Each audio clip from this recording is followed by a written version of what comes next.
जय माता की मित्रों,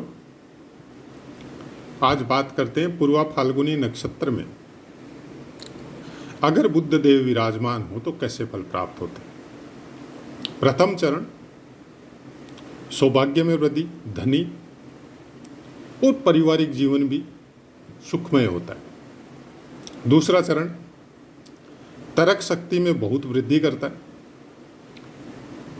वकील वगैरह हो सकता है, और फीमेल या मेल आपस में एक दूसरे के प्रति कुछ जरूरत से ज़्यादा आकर्षित होते हैं। तीसरा चरण कोई विशेष सुख फल नहीं बताया, अपनी गलतियों की वजह से या गलत फहमियों की वजह से या कच्चा कान जिसको बोलता है ना कि किसी ने सिखा दिया, उसकी वजह से अपना नुकसान करता है। चतुर्थ चरण धन तो होता है, लेकिन व्यवहार कुशल या वैवाहिक जीवन या परोपकारी वृत्ति, ये सब चीज़ों के से कुछ दूर होता है। अब इसका मतलब तो ये हो जाता है कि इंसान हमेशा धन के प्रति आकर्षित रहता है और धन जोड़ने में लगा रहता है। तो जो इंसान पूरी तरह ही पैसे में ही लगा रहता है, बाकी चीज या बाकी सुख छूट जाते हैं। अब आगे अगर बुद्ध देव पूर्वा फाल्गुनी नक्षत्र में हो और उसके ऊपर सूर्य की दृष्टि हो, सत्यवक्ता, चित्रकारी वगैरह करना या सीखना बहुत अच्छा लगता है। सत्ता से कनेक्टेड लोगों से या खुद भी सत्ता के अंदर हो, ऐसे कुछ संपर्क होते हैं। चंद्रमा की दृष्टि कुछ विशेष आपको बतूनी बना सकती है। आप वकालत भी कर सकते हैं, अच्छे सेल्समैन भी हो सकते हैं। मंगल की दृष्टि चालाक बनाती है, अपना काम कैसे निकालना है वो बुद्धि प्रोवाइड करवाती। गुरु की दृष्टि मशीन को जितने सुख चाहिए संसार में वो सब प्राप्त करने का इंडिकेशन देती है। शुक्र की दृष्टि प्रसिद्ध होता है इंसान, और शत्रुहंता मतलब शत्रु कुछ बिगाड़ नहीं सकते। इसका मतलब तो ये होता है कि शत्रु बनेंगे, फिर ऐसे कई काम करेंगे जिनकी वजह से शत्रुता भी होगी। और सत्ता से कनेक्टेड लोगों की कृपा भी रहेगी या खुद भी सत्ता में रह सकते हैं, तो ओबियसली राजनीति में आदमी रहता है तो ये सब चीज़ें चलती रहती। शनि की दृष्टि अनाथालय बनाना, स्वच्छता प्रिय होगा, वेशभूषा के प्रति बड़ा सतर्क होगा। ये थे पूर्वा फाल्गुनी नक्षत्र में बुद्ध देव और उनके ऊपर विभिन्न ग्रहों की दृष्टियों का इफेक्ट। कई वीडियो में हमने बताया भी है कि बुद्ध, सूर्य, मंगल, शुक्र, इसमें मंगल को फिर भी हम लोग निकाल सकते, ये ग्रह आगे पीछे ही रहते। इनके ऊपर दृष्टि आना वर्तमान का जो नियम है कि 7वीं दृष्टि, और बाकी 3 ग्रहों को अलग अलग दृष्टि दी गई है। तो बुध की सूर्य के ऊपर, सूर्य की बुध के ऊपर, या शुक्र की इनके ऊपर या इनके शुक्र के ऊपर दृष्टि आना वर्तमान समय की दृष्टि के अकॉर्डिंग संभव नहीं है। पुरानी दृष्टियों को अगर ध्यान में रखा जाए कि 1 चरण दृष्टि, 2 चरण दृष्टि, 3 चरण दृष्टि, तो हो सकता है उसके अनुसार हो, नहीं तो इस पुस्तक में ऐसी बातें नहीं लिखी जाती, क्योंकि पुस्तक भी बहुत पुरानी है। पुस्तक का नाम भी है ज्योतिष कौमुदी। तो हो सकता है उसके अनुसार ये बातें लिखी गई हो, क्योंकि पुरानी पुस्तकों में वो सब दृष्टियां हैं, आज की पुस्तकों में नहीं है। उनको फिक्स मतलब शॉर्ट कर दिया गया समझने के लिए। कहाँ तक समझते हैं वो एक अलग मैटर है। हमारा कहना है कि अगर आप ज्योतिष को ठीक से पढ़ना या समझना चाहते हैं तो पुरानी पुस्तकों को भी पढ़ना चाहिए। जहाँ पे 1 चरण, 2 चरण, 3 चरण ये सब दृष्टियाँ बताई गई है, उनको भी जरूर पढ़ना चाहिए और उनको समझने की भी कोशिश करनी चाहिए, तब शायद ज़्यादा हेल्प होती है। आपके दिमाग में कुछ ऐसी चीज़ें भी सक्रिय होती है। हाँ, ये अलग बात है कि दिमाग वो सब बातों का भार कितना सह सकता है, क्योंकि ज्योतिष के लिए कोई भी चीज़ फिक्स नहीं है। न तो इसका ज्ञान फिक्स है,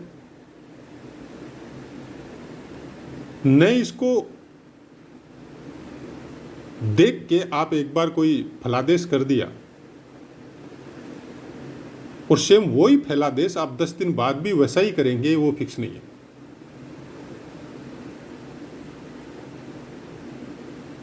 क्योंकि इस ज्ञान में कुछ ऐसे रहस्य छिपे हुए हैं जिसको शायद आज हम लोग भूल चुके हैं। इसमें बहुत कुछ ऐसे नियम है कि जब हम लोग किसी देवज्ञ के पास, ज्योतिषी के पास जब हम लोग अपनी जन्मपत्री लेके जाते हैं, तो वो बहुत कुछ हम लोगों का आकार प्रकार, नए नक्श, साथ में क्या है, कौन कौन साथ में आया है, किस दिशा में हम लोग बैठे हैं और कौन से शब्दों के द्वारा हम लोग उनसे पूछ रहे हैं या प्रार्थना कर रहे हैं, और वो भी अपना समय, अपनी तिथि, अपना टाइम के अनुसार ही आपको आंसर देगा, या आपको बताएगा कि आप यहाँ रख के जाइए, हम कुछ अध्ययन करके आपको एक निश्चित समय देगा, उस समय आइए। हमने आपको या हमारे पास किसी ने जन्मपत्री फेसबुक या व्हाट्सएप पे डाली और हमने फलादेश बताना चालू कर दिया। ऐसे नियम ज्योतिष में नहीं है। कैसे बन गए आज के समय में, इसको हम कुछ नहीं बोल सकते, और शायद वो भी एक कारण है जिसकी वजह से हम जन्मपत्री वगैरह नहीं देखते। इस चैनल का मकसद केवल इतना ही है कि ग्रह और नक्षत्र, भाव और वरक कुंडलियां, दशा महादशा और गोचर, जितना हम बता सकते हैं बताने की कोशिश कर रहे हैं। उसको समझने के लिए आपको अपने दिमाग को अप्लाई करना पड़ेगा। जो पीड़ाएं बताई जाती है, बोली जाती है, और उसकी वजह से हम लोग पहले से पीड़ा में और ज़्यादा पीड़ित होते हैं, उससे हम कितनों को निकाल सकते हैं, यही मकसद है और कुछ नहीं। क्योंकि न तो हम कोई प्रोफेशनल ज्योतिषी, न हम इसके द्वारा कोई धन अर्जन करने की कभी सोचा है, न करना चाहते हैं। माँ भगवती से यही आराधना है कि जो वो दे रही है उसमें खुश है। हाँ, चैनल के द्वारा या शब्दों के द्वारा अगर किसी का कुछ भला हो सकता है तो बहुत अच्छा है।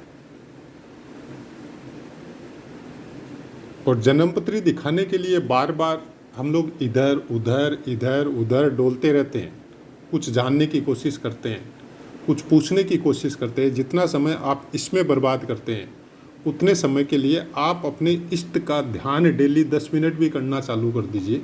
जो उनसे पूछना चाहते हैं उतना तो आप बैठे बैठे जान जाएंगे, क्योंकि आपके खुद के अंदर ज्योतिषी बैठा हुआ है। ईश्वर का जो अंश है हर जीव के अंदर विराजमान है। ज्योतिष बोलता है कि उसको जगाओ, अपनी प्राण शक्ति पे ध्यान केंद्रित करो। ये बात ज्योतिष खुद बोलता है।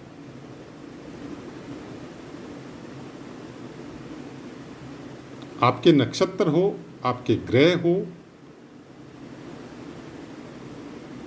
सब कुछ, सब चीज इस सृष्टि का, यहां पे रहने वाले जीवों का भला करने के लिए हमेशा तत्पर है। आप उनको बुलाओ तो सही। आपका सूर्य कमजोर है भाई, सुबह उठो, सूर्य उगने के पहले उठो। किसकी साइड में सूर्य कब उदय होता है उसके आधा घंटा पहले उठो, उसके सामने घूमो फिरो। अगर आप नहा धो के उसको कलसी या जल देना आपके पंथ में नहीं है, कोई बात नहीं है। आपके पास सुविधा नहीं है, कोई बात नहीं है। आप सूर्य स्नान तो कर सकते हो, उसके सामने खड़े तो हो सकते हो, उसके सामने घूम फिर तो सकते हो, सांस को लंबा लंबा खींच के पेट को तो फुला सकते हो। एक्सरसाइज में छाती फुलाने की बातें नहीं कर रहे, पेट फुलाने की बातें कर रहे। नाभि फूलनी चाहिए आपकी। अगर हम लोग इतना भी नहीं करना चाहते और उसके बाद में हम लोग सोचते हैं कि किसी के द्वारा या पैसे के द्वारा हम अपने सूर्य को ठीक कर ले, तो फिर हम तो कुछ नहीं बोल सकते। आपका ठीक हो रहा है तो हो सकता है, हम तो नहीं कर सकते। अगर कोई कर रहा है तो उनको साष्टांग दंडवत प्रणाम, बहुत ज्ञानी है, सिद्ध पुरुष है। हमारे पास वो शक्ति नहीं है। ज्योतिष या कोई भी अच्छे ज्योतिषी, हम प्रैक्टिकल अनुभव किया है कि जब बचपन में ऐसे कुछ किस्से हुए थे, क्योंकि अच्छे ज्योतिष आसपास में उस समय मिलते भी नहीं थे। अगर तकदीर अच्छी है और हम लोग किसी ऐसे स्थान पे है कि जहाँ 10-15 किलोमीटर के एरिया में ही कोई अच्छे विद्वान मिल जाए तो अलग बात, नहीं तो 100-100 किलोमीटर तक नहीं थे। हम लोगों की बोल सकते हैं कि भाई इस मामले में भाग्यशाली थे कि वहीं पे मिल गए। उन्होंने कुछ चीज़ें बताई थी। क्या बताई थी? ये नहीं बताया था कि तुम्हारे साथ क्या होने वाला है, उन्होंने बताया था ये काम करना है।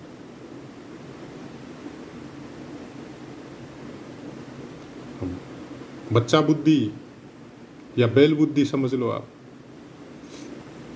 तर्क करने की शुरू से आदत थी, ज्ञान हो चाहे मत हो। वो आदत भी ये ज्योतिष में आने के बाद ही छूटी। तो उन्होंने बोला कोई तर्क नहीं, कोई फालतू बकवास नहीं, तुम ये काम करो, कंटिन्यू करते रहो। 9 या 10 दिन का समय दिया था, उसके बाद में हमसे आके पूछो, हम बोलेगा नहीं कि आगे करना है कि नहीं करना है। वो काम आज तक कर रहे हैं। मतलब 10 दिन में हम ऐसे हैबिचुअल हुए उस काम के लिए कि आज तक कर रहे हैं।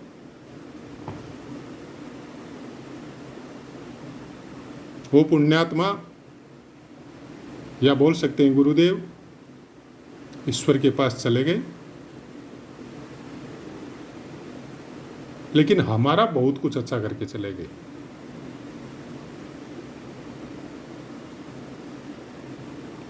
उन्होंने बोला था कि किसी का तकलीफ कोई, पहले बात तो जन्मपत्री देखना मत, और देखो और किसी को कोई तकलीफ नज़र आए एक पर्टिकुलर समय में तो उनको डायरेक्ट उपाय बताना, उनको तकलीफ मत बताना, क्योंकि वो पहले से तकलीफ में, और तुम कुछ और बता दिया वो और ज़्यादा तकलीफ में आ जाएंगे। और हो सकता है तकलीफ हो ही नहीं, लेकिन तुम एक ज्ञान के विषय में चर्चा कर रहे हैं, तुम्हारी अपनी शक्ति के द्वारा, तुम्हारी अपनी सिद्धि के द्वारा तुम अगर मुंह से बोल दिया और उनकी जन्मपत्री में लिखा ही नहीं है, तो वो हो जाएगा अगले के पास। इसलिए तकलीफ मत बताना किसी को भी, पूछ लेना उनसे तकलीफ, अपने शब्दों के द्वारा तुम मत बताओ। जहां तक कोशिश होती है आज तक पालन कर रहे हैं। हाँ, आपस में किसी एक्चुअल में सामने वाला ज्ञानी है, ज्योतिष के विषय में, वेद वेदांगों के विषय में भी जानता है, हम वेद वेदांगों के विषय में इतना नहीं जानता, तो जब चर्चा करते हैं किसी कुंडली की तब आपस में जरूर शेयर करते हैं, लेकिन ऐसे नहीं बताते कि आपको इस समय में ये तकलीफ आने वाली है या पर्टिकुलर में ये तकलीफ चल रही है। किसी एक ग्रह से किसी को तकलीफ नहीं बता सकते आप। गोचर में भी ग्रह चेंज होते रहते हैं। जो आज आपका इस समय का जो हम वीडियो बना रहे हैं, जो भाव इस समय हमारे मन में है, वो ये बोलने के बाद नहीं रहेंगे, वो चले गए। अगर सेम भाव आपको 24 आवर रहे, या दिन में 10 घंटा भी रहे या 5 घंटा भी रहे, वो एक शक्ति का रूप ले लेती है। ऊर्जा का संसार जो बोला जाता है ना, सब शब्दों की जो ऊर्जा, मंत्रों की सिद्धियां, कोई भगवान आके आपको जो टीवी वगैरह में दिखाता है कि आपके ऊपर दृष्टिपात करता है या हाथ से ऐसे करता है और एक शक्ति आपके अंदर आती है, ऐसा कुछ नहीं होता है। वो जिन मंत्रों का आप उच्चारण करते हैं और जिस भावना के साथ करते हैं, उसी के अनुसार एक ऊर्जा का रूपांतरण आपके अगल बगल में होना चालू हो जाता है, और वो धीरे धीरे धीरे धीरे ग्रह नक्षत्रों की रश्मियों से कनेक्ट होता है, क्योंकि 24/7 उनकी रश्मियां धरती पे और जीवों पे पड़ रही है। आप किन्हीं शब्दों के ऊर्जाओं को अपनी तरफ आकर्षित करना चाहते हैं, और वो ही चीजें, वो शब्द जब वायुमंडल में जाते हैं और उन कनेक्टेड ग्रहों की रश्मियों के साथ जब मिक्सअप हो के आपके पास आते हैं, तब आप ये बोल सकते हैं सिद्धि होगी। मेरा बोला हुआ सच हो जाता है, मेरे को पहले से आभास हो जाता है। कोई दुख तकलीफ आने वाली होती है, मेरा मन ऑटोमेटिक उदास हो जाता है, और 2 दिन बाद में पता चलता है कि ऐसा सब बात होगी। ये सब वही बातें।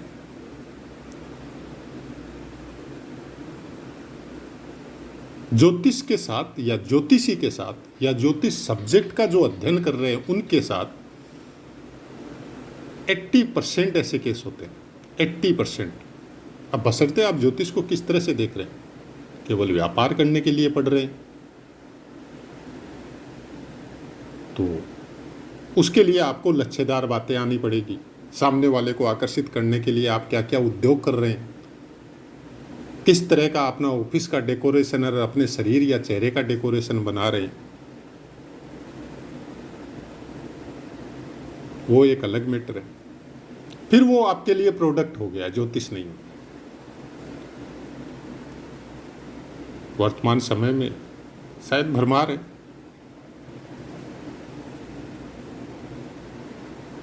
अब इसमें हम तो कुछ एडलेस कर नहीं सकते। हम तो ईश्वर से ये प्रार्थना करते हैं कि आपने अगर प्रेरणा दी है तो जरूर कोई न कोई संसार में कुछ ऐसे हैं जिनकी वजह से ये चैनल आपने चालू करवाया। शायद उनकी दुख तकलीफ दूर होगी, वो सुन के अपने मार्ग में चलेंगे, ज्योतिष या फालतू में अपनी कुंडलियां लेके इधर उधर नहीं डोलेंगे, और अपने कर्मों को सुधारेंगे, अपनी दिनचर्या को चेंज करेंगे।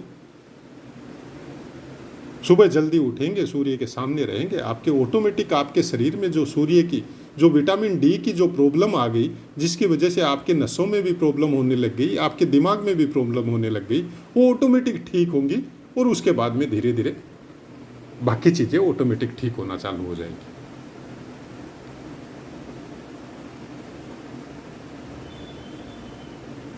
वैसी इसी तरह से हम ज्योतिष को समझते हैं और कोशिश करते हैं कि इस ब्रह्मजाल से चाहे कुछ जितनों तक हमारी पहुंच होती है, क्योंकि न हम कोई एडवर्टाइजमेंट करने के लिए इन्वेस्ट करने वाले, हमको इससे कुछ अर्निंग करने की इच्छा ही नहीं है, तो हम इन्वेस्ट क्यों करें। हाँ, यूट्यूब वगैरह में और में बहुत ऑप्शन है कि आप थोड़े से पैसे से अपने चैनल को पूरा ऐड करवा सकते हैं, और बहुत जल्दी लोग आकर्षित होते हैं। हमारा ऐसा कोई मतलब भी नहीं है, चाहते भी नहीं, जरूरत भी नहीं है। जिनके पास पहुंचना है, जिनको सुनना है, जिनके पास ये वीडियो जाने हैं, उनके पास जिसने ये बनाने की प्रेरणा दी है, वो अपने आप पहुंचा देगी। हम इसी पे विश्वास करते हैं, बाकी जो उसकी इच्छा है वो होगा। अब अपनी वाणी को विराम देते, आपसे आज्ञा लेते। जय माता की।